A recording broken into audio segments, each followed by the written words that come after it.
So methods of irrigation we were discussing in the last class. From there we are continuing the left out points.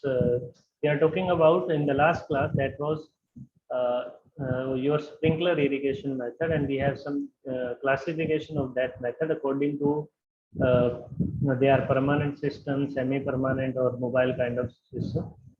So permanent system we have already seen in the last class. Permanent system is nothing but was the system which is fixed. All the equipment, whatever we are using for the sprinkler system, was fixed on ground. Either they can be pump, any main line, laterals, everything was fixed on that point. They are not going to move from one place to the other place. But now the second part of that sprinkler irrigation system, we have a semi-permanent system. So by the name you are getting some idea might be semi-permanent system is the system. Some of the part may be fixed, but not all of the fixed system. Like in, if you see in the some pump main line, these are the things are fixed, but laterals and sprinkler are movable. Means you can some of the portion out of total complete system, some parts we can move, like laterals can be moved from one place to other. Second, sprinkler can move from one to the other portion. So like some of the portion is movable. In further, if you see, there is a portable system also. Like they required a lot of labors also. Low cost, initial cost is required. Their component can be transferred from one place to the other place. Like portable means anything that can be unfold, load into the vehicle, and you can take some other place. From there, we have further divided into some portable system also, like suitable for these portable system is basically suitable for low growing crops. Like it's not useful for like tall crops like corn, sugar cane. Why? Because the system of sprinkler is not useful in that particular case, because their height of your crop is very high. So that's why sprinkler is not able to sprinkle that water throughout the field. It can be utilized if in the condition where when the crop like sugar cane and corn are very small in the height initially. If it is completed grown, in that case, it's not a useful system over there. So in that particular kind of crops, we required a different kind of system. Either you can use the very high length or a high length sprinkle system that can be used. But in that case, we have different issues also, like wind will affect. Maybe there is a chance of lateral broken system or can be there, brokerage can be there. In that case, that thing is also considered while you are going for sprinkler system for sugar cane and corn kind of crops.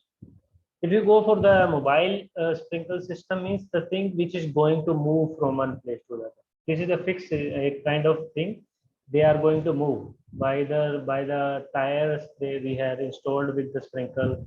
We have a pipe connected with a different sprinkler, and total sprinkler system is itself go upon a tire, and that tire can be moved from a used land can covered by this mobile. Like these are the further divided into different parts. Rain gun irrigation system, like we have a gun kind of system that can that is allow the water to sprinkle to the crops. I have the image. I will show which how it looks like.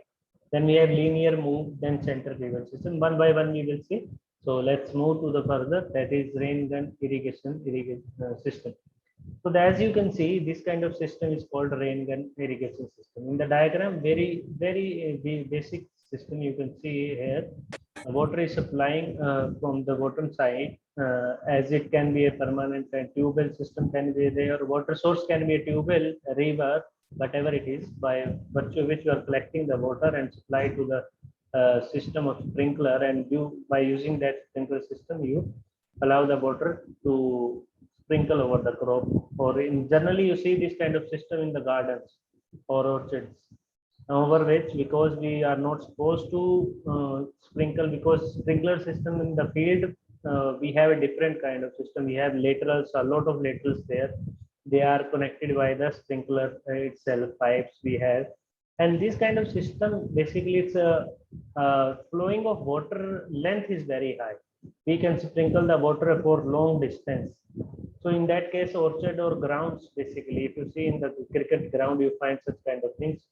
So you can use it, this particular thing. It can be movable. Either you can use it by, you can use a tractor that can allow the high pressure. Like you can throw. Generally, in my field, I have seen this kind of system which is moving. Generally people use for fertilizers throwing, like once they throw the chemicals over the crop. In that case we have a huge long pipe and we have a chemical mix that we need to sprinkle over the crop. In that particular case, generally we that drum or the container in which we have the chemicals, which is going to be hold over back of the tractor, and we have the pipes by pressure of that machine. Particularly, obviously tractor itself is moving, and that allow that start the motor, and due to that motor or pump, pressure of that chemical is going to be increased, and we can use that pipe and sprinkle without moving into the field, but just use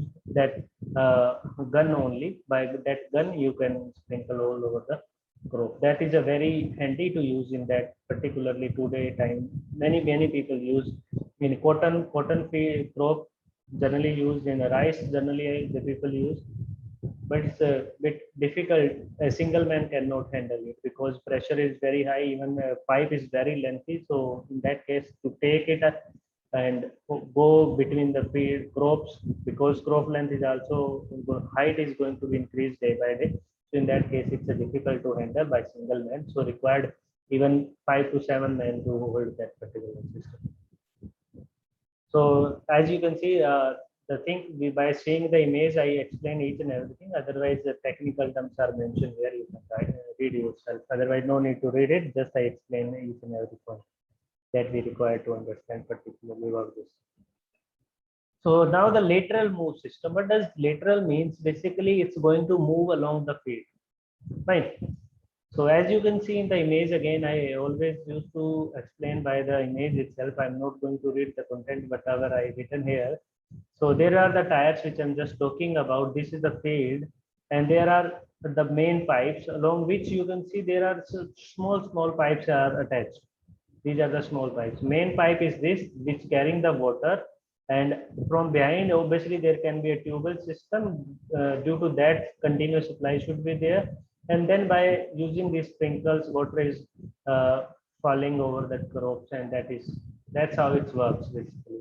As you can see, it's not a kind like you can say low cost system. It's a huge cost required for that particular kind of thing. But this system is very useful for proper growth, because many times when we use for flood system, like we generally use for paddy kind of crop, so in that case a lot of water is wasted.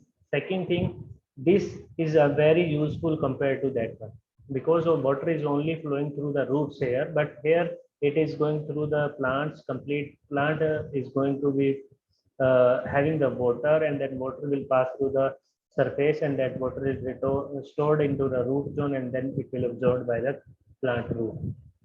So that's how it works. It's good actually, right? So rain is always having good work over the field compared to the water which is flowing over the surface. Then we have center pivot system. Here we have a stationary water system source, like borehole is there, and all the system like this system is moving around this complete area, and there we have sprinkles. They are moving around, like ultimately it's rotate along this center point. Then these are the things, these are the tires, and then we have sprinkle again. It's moving along this particular area. So like this, you can divide a lot of areas in the field. If there is a huge land, you divide into 5 acre circular portion. In that, you have to grow your crop, as well as you have to use that kind of condition over. So I think it's not difficult to understand. By image, you are understanding what the point meaning is. That I think anybody have any question related to this? Is there any question? Shall we proceed? No, sir. Okay, that's good. So let's move to the further. So now the advantages of sprinkling irrigation. So before reading out these points, please students participate into it and let me know what are the advantages according to you